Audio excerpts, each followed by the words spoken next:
Hey everyone, I'm going to be going over just a quick review of the DHS squat stands. I haven't seen a review online and I figured I might as well provide one. I'm a big fan of this piece of equipment and everything else around this company. I bought these from DFE or Dynamic Fitness Equipment. Really good guys to work with, really made the process really simple. Again, great company, definitely reach out to them if you're looking for equipment. The equipment is top notch. I know it's Chinese and sometimes that gets a bad rap. But I promise you, DHS is top notch altogether. So I used these squat stands when I was on a Chinese weightlifting camp with Ma Strength in Hefei about a month ago. I really liked it.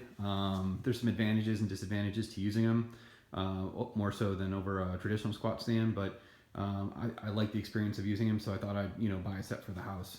A few things I want to go over. The metal is like super high, thick in terms of the weight. These things weigh about 100 and some pounds each. They're not going anywhere. Super sturdy. They're adjustable at the feet. They get rather high, higher than what an average weightlifter would need. This height right here is about right for me. I'm almost 6 feet tall. They are adjustable on all four legs. It takes a little bit of time in order to get them adjusted, but that's okay. There's also wheels on the side. They roll fairly well. Nothing fancy about that. It's really just for if you have the legs collapsed, you can roll it around, without any effort. I don't plan to move these things more than just a couple feet, so I'm not really concerned about it.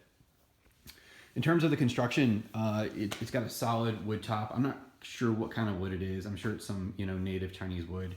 It's a really nice finish, about an 1/8 inch rubber matting on top to protect the wood.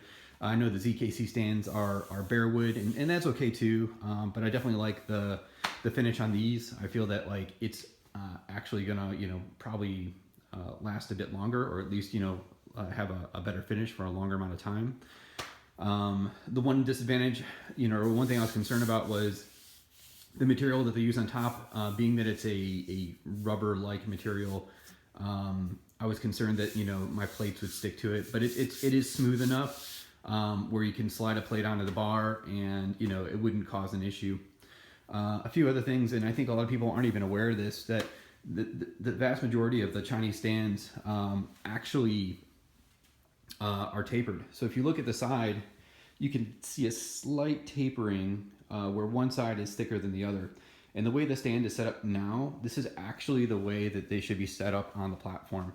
So if you notice, this side right here is thinner than this side, and this convex opening actually tapers towards the end, and that's actually by design. So when you're sliding the plates on, your first plate would reside here, and then as you put subsequent plates on, what would effectively happen is there'd be the plates would be elevated off the surface itself, so making it easy to load and unload. It's really that first plate that you gotta struggle with, but you can always put the bar with 70 kilos on or something like that. I'm also going to be going over some of the unpacking or unboxing of these things. But before I do, I wanted to kind of show you how this is attached.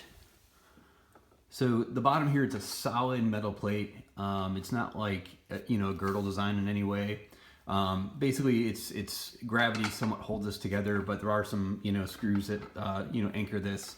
I'm not concerned about it. I think it's pretty solid. I've seen some guys drop some pretty heavy weight on this in China, and the bar will flex like crazy, but no issues at all.